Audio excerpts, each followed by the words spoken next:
আসসালামু আলাইকুম সবাইকে। আজকে সবাইকে কম তেলে একদম ঝরঝরা সুস্বাদু পোলাও রান্না করে দেখানো হবে।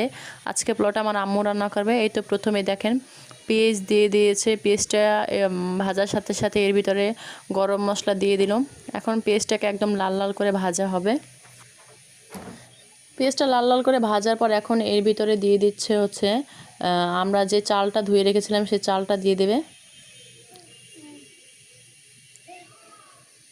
আপনি চালটা যত ভালো করে ভেজে নেবেন পোলাওটা অত বেশি ঝরঝরা হবে আর খেতে অনেক মজা হবে।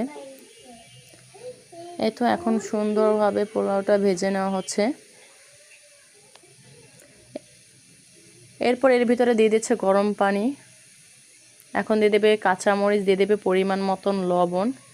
এখন একটা ঢাকনা দিয়ে সুন্দরভাবে ঢেকে দেবে দমে দেওয়ার জন্য। আর এখানে একটা কাগজ দিয়ে দেওয়া হবে। এই যে দেখেন আমাদের পোলাও রান্নাটা কত সুন্দর ঝরঝরা হয়েছে।